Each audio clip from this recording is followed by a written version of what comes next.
As you can probably tell, it was another physical practice for us. The guys, full pads. I thought were really focused and intense. I thought that the defense's pad level and physicality was better today than it was yesterday, which is encouraging. The offense didn't run the ball as well as they did yesterday when we went goods on goods, which is obviously a positive for us when the defense is playing like that. They made it difficult on us, but I like the intensity. I wanted to say I appreciated our scout team work by the scout team guys today.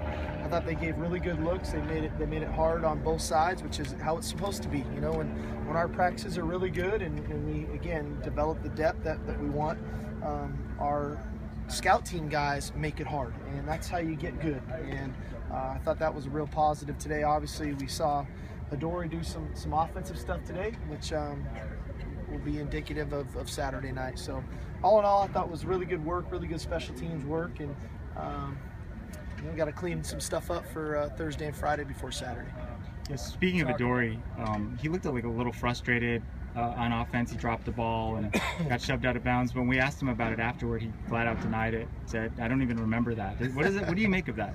I think Adoree, he holds himself to a really high standard because he's always performed. And when he doesn't make a play that he's so accustomed to making, that a lot of times we take for granted, that it just looks so routine, but he makes it look routine. And when he doesn't make those plays, a time or two, there can be frustration, but that's okay. That's being a competitor. I don't know a great competitor that hasn't come off to the side and been upset when they didn't make a play that they're accustomed to making. So I actually called him over after. I said, I'm not worried about it. You're going to catch it on Saturday. And he kind of laughed at me. And I said, no, I'm serious. You will. We're going to call it and you'll catch it. So, I just think that's, again, I've never seen a great competitor not be frustrated when things don't go the way they want them to go. I mean, you can go to Bo Jackson snapping the bat over his leg. I mean, you can name numerous occasions. So I don't make that much of it.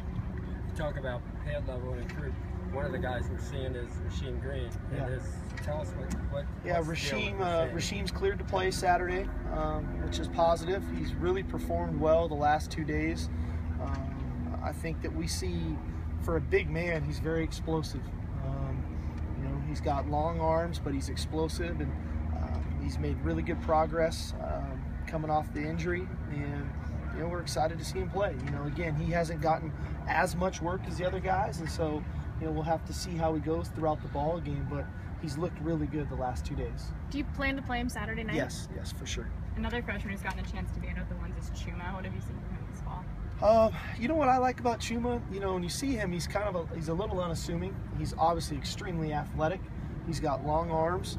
But what I like about him, sometimes you have to watch him. He's a physical, nasty guy, and it's not just the nice guy, big offensive lineman. He's a nasty guy. He likes to finish guys. So we're going to see Chuma play Saturday night as well. He'll definitely play for us. You've obviously used blue shirting to kind of pad the roster a little bit. How did the numbers affect your decisions as far as redshirting guys this year? We really didn't base it off of that, Mike. We base it off of our depth on our roster. And when we looked at position groups and depth, and we looked forecasting into the future of who we might lose at specific positions, we looked at our roster today rather than trying to, what's coming from behind and what's down the road. It's what's best for us today. And so, we're obviously going to redshirt some guys. There's going to be guys that we thought might redshirt, and 2 weeks from now might end up playing because of injury or whatever might occur. So it's never set in stone, but we'd like to develop a roster. I think one thing that's cool about this roster today, we have 10 kids in grad school on our roster today. 7 of them are starters. So to me, that shows some maturity on this team. When you look at the really good teams that, say, Stanford had a few years back, or even Boston College last year, those are veteran teams with graduate student type players, and we're fortunate to have that this year. Even though we've got some talented young players that are going to play for us, we've got guys that have been through it and that are mature enough to handle adversity that I think are going to help us. So yeah, redshirting can help you down the road, but we're trying to do what's best for our team today. What kind of challenge does that present with recruiting in 2016 to have 5 off the table? Yeah, I mean, we're just trying to field the best, 19 or 20, 21, whatever we can make work, scholarships that we can that fit needs, but yet really we're just trying to develop our roster as a whole. And we've got some holes to fill, you know, we definitely do. But also we're just trying to raise the quality on this roster, continue to raise it. And I think we've done a good job of that in the last two classes. We had some needs to fill, obviously, on the offensive line, which I think we did a good job of 2 years ago. With the defensive line this year, I think we did a good job of doing that. You know, we're going to have other needs as they continue to come, but really, it's more about just quality players across the board of the 20 guys or so that we signed. Now that you've seen this freshman class and it's highly touted as it was, is there a chance it's almost maybe seeing them they're better than you even thought they might be? You know, Dan, I'll hold back on till I see him with the lights on. You know, I guess there's again that the transformation from high school to this practice field is a huge one, and you know, I recognize it, our coaches recognize it, the veteran players recognize it. It takes the younger players a minute to figure that out.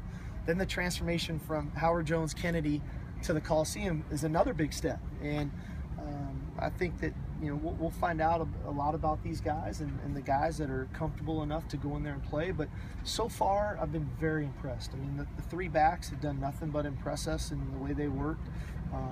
You know, obviously the DBs and what they've done, the defensive linemen, Sam Darnold, what he's been able to do as a true freshman here, even though, you know, likely to redshirt, but geez, he's a good player, you know. So we like the class. You know, how much they all play and get utilized, I think, remains to be seen. The season is a long one. It's a journey, right? And injuries play into that. Other guys continue to mature and get better along the way and can step up. But, you know, I could rave about a bunch of guys. Porter Gustin, what he's been able to do to rush the passer. Tyler Petit, you know, his pass catching ability. A lot of these guys have done really good things for us. So we're excited about it. One more? We'll go to. Go ahead. How's Trey Madden kind of looked through camp, and what are you expecting kind of going into the season? I think Trey's looked really good, Gary. You know, what I forget about Trey, he's a little more explosive than I probably gave him credit for. You know, his cutting ability, his ability to accelerate through the hole. He's got great balance, and he's a big guy who's got natural pass catching ability. His football IQ is about as high as a running back as I've been around. You know, obviously that goes back to playing quarterback in high school and playing both sides of the ball since he's been here. So he understands pass protection and just the nuances of the game. So I expect him to play really, really well Saturday night. You know, I expect him to be kind of our workhorse, to say, and the other guys will obviously offset that. But I expect him to have go out and play good football for us. Any update on Justin, Claude, and Lamar? No, I doubt. All three of them are really doubtful for Saturday. Justin and Lamar are probably they're all about on course for. I think they're all hopeful for next Saturday. They're all working, but we don't know. The injuries they have. Claude's is a little bit more clear to us. We know what it is, but when you crack ribs and you crack cartilage in a rib, everybody heals a little bit differently, and so it just takes its time and how your body adjusts to it to make that happen. Okay. Righty, guys. Thank you.